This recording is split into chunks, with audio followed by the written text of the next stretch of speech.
Assalamualaikum warahmatullahi wabarakatuh. Perkenalkan nama saya Fadila Aulia, NIM 2248201062. Di sini saya akan menjelaskan teknologi bahan alam, ekstraksi, vaksinasi, isolasi, pemurnian, dan komputasi bahan alam. Yang pertama itu ada ekstraksi minyak atsiri, di mana definisi minyak atsiri yaitu minyak berbau dari tanaman, mudah menguap pada suhu ruang, dan disebut sebagai minyak esensial karena mewakili bau asli tanaman. Ciri-cirinya yaitu dia bentuk cair, mudah menguap, dan beraroma khas.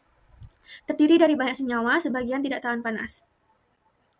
Adapun metodenya yaitu ada destilasi, pres, pelarut organik, evaporasi, maserasi, lemak panas. Yang pertama ada destilasi, yaitu ada 3, destilasi air, yaitu tanaman direndam dalam air mendidih, cocok untuk bahan yang tahan panas. Yang kedua ada destilasi air uap, itu tanaman tidak kena air langsung, dia hanya dilewati uap, cocok untuk bahan yang agak sensitif panas. Yang ketiga ada destilasi uap, yaitu uap dari luar atau boiler, dialirkan ke tanaman, efisien untuk produksi skala besar. Kelebihannya, dia itu cepat dan alatnya sederhana. Kekurangannya, senyawa bisa rusak oleh panas. Selanjutnya ada pres. Pres atau pemerasannya adalah pemerasan langsung bagian tanaman tanpa panas atau pelarut, di mana tahapannya yaitu persiapan, pengepresan, dan pemisahan. Kelebihannya yaitu dia sederhana, senyawanya tidak rusak. Kekurangannya lama, yaitu pemisahannya sulit. Selanjutnya ada pelarut organik. Pelarut organik ini minyak dilarutkan dengan pelarut kimia, lalu pelarut diuapkan, di mana suhunya yaitu 25-40 derajat Celcius, waktunya 1-4 jam, kadang lebih singkat jika pakai teknik khusus. Tahapannya yaitu ada persiapan, ekstraksi, dan pemisahan. Kelebihannya dia cepat dan senyawanya aman. Kekurangannya mahal dan pemisahan sulit. Selanjutnya ada evaporasi, yaitu bunga segar ditempel di lemak dingin, minyak terserap ke lemak, di mana di suhu ruang sampai dingin yaitu min 20-25 derajat Celcius. Waktunya itu bisa sampai beberapa hari, sering diganti lemaknya setiap hari. Tahapannya yaitu persiapan, ekstraksi, dan pemisahan. Kelebihannya dia sederhana dan cocok untuk bunga sensitif. Kalau kekurangannya yaitu dia lama dan pemisahan yang sulit. Selanjutnya ada maserasi lemak panas, yaitu tanaman direndam dalam lemak hangat agar minyak larut. Di suhu 40-60 derajat Celcius, dia tuh hangat tidak sampai mendidih. Waktunya beberapa jam sampai 1 hari, di mana tahapannya itu persiapan, ekstraksi, dan pemisahan. Kelebihannya itu sederhana, kekurangannya lama, dan panas bisa merusak senyawa.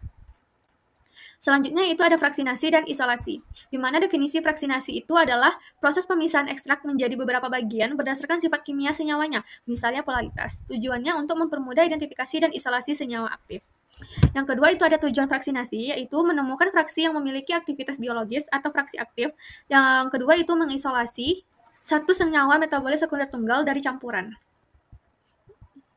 Selanjutnya itu ada contoh vaksinasi, misal dari 100 senyawa, itu dipecah jadi fraksi A sampai D, lalu subfraksi B1 sampai B4, hingga ditemukan senyawa tunggal yang bisa diisolasi.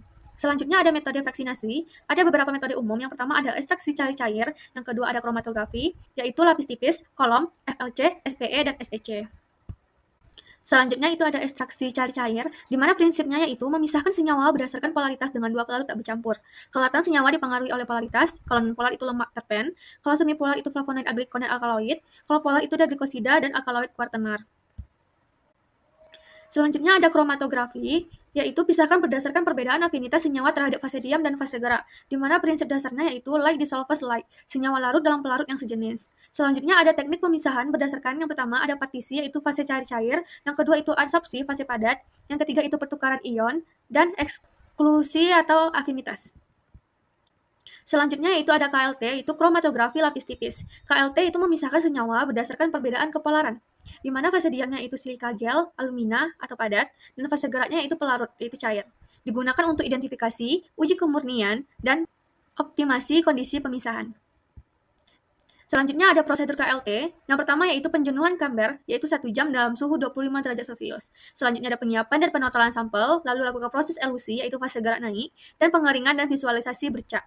Lalu hitung nilai RF, di mana nilai RF itu caranya itu jarak senyawa dibagi jarak pelarut. Nilai idealnya yaitu 0,2 sampai 0,8. Ini digunakan untuk identifikasi dan banding antar senyawa. Selanjutnya itu ada isolasi komponen campuran, di mana yang pertama yaitu ambil bercak dengan vakum atau kerok, yang kedua itu sari pakai pelarut, lalu disaring, senyawa siap dianalisis. Analisis kuantitatif yaitu ada 2, pertama fotodensitometri yaitu mengukur intensitas bercak di KLT, itu menunjukkan jumlah senyawanya. Yang kedua itu ada spektrofotometri yaitu mengukur kadar senyawa hasil isolasi berdasarkan penyerapan cahaya. Selanjutnya yaitu ada pemurnian, di mana metode untuk memperoleh komponen bahan alam murni bebas dari zat lain. Prinsipnya yaitu pemisahan zat dalam campuran secara fisika atau kimia. Tujuannya yaitu untuk memperoleh zat murni atau tingkat kemurnian 95-100%. Selanjutnya ada rekristalisasi, yaitu pemurnian senyawa organik padat dengan kristalisasi ulang, di mana senyawa dilarutkan lalu didinginkan agar terbentuk kristal murni. Pelarut dipilih berdasarkan yang pertama, tidak bereaksi dengan zat, yang kedua, melarutkan zat utama, tidak melarutkan pengotor, yang ketiga, titik didih rendah di bawah titik leleh zat. Selanjutnya ada alatnya yaitu beaker glass, hot plate, dan sandbag, di mana kelebihannya yaitu zat pengotor mudah dipisahkan dan hasil kristalnya murni. Kekurangannya yaitu harus ada perbedaan daya larut. Selanjutnya yaitu ada dekantasi, yaitu pemisahan berdasarkan sedimentasi dan penuangan. Komponen dipisah karena beda massa jenis, dan cairan dituangkan perlahan agar terpisah dari padatan. Di mana alatnya yaitu ada beaker glass dan batang pengaduk. Kelebihannya yaitu sederhana dan luas aplikasinya, kekurangannya yaitu tidak efektif jika massa jenisnya mirip. Selanjutnya ada sublimasi, yaitu zat padat menjadi gas tanpa melewati cair. Dilakukan dalam sistem vakum dan tekanan rendah. Digunakan untuk senyawa padat yang mudah menguap. Alatnya yaitu ada kapas, kertas-saring, cawan corong, Bunsen. Yaitu kelebihannya, hasil sangat murni, kekurangannya itu hanya untuk zat padat tertentu. Selanjutnya ada komputasi bahan alam, yaitu komputasi, pemecahan masalah menggunakan algoritma dan komputer. Dulu secara manual, kini telah dengan komputer. Ini bermanfaat dalam penelitian bahan alam. Selanjutnya yaitu ada aplikasi komputasi bahan alam. Yang pertama ada penemuan obat baru, yaitu memprediksi senyawa aktif dari bahan alam tanpa uji lab langsung. Yang kedua yaitu ada database tanaman obat, yaitu menyimpan data kandungan kimia, manfaat, dan aktivitas tanaman. Yang ketiga ada prediksi aktivitas dan farmakologi obat, yaitu menilai potensi efek biologis dan cara kerja senyawa dalam tubuh. Yang keempat ada molecular docking, yaitu simulasi interaksi senyawa dengan target biologis seperti enzim atau reseptor. Sekian presentasi dari saya. Apabila ada kesalahan kata mohon dimaafkan. Saya akhiri. Wassalamualaikum warahmatullahi wabarakatuh.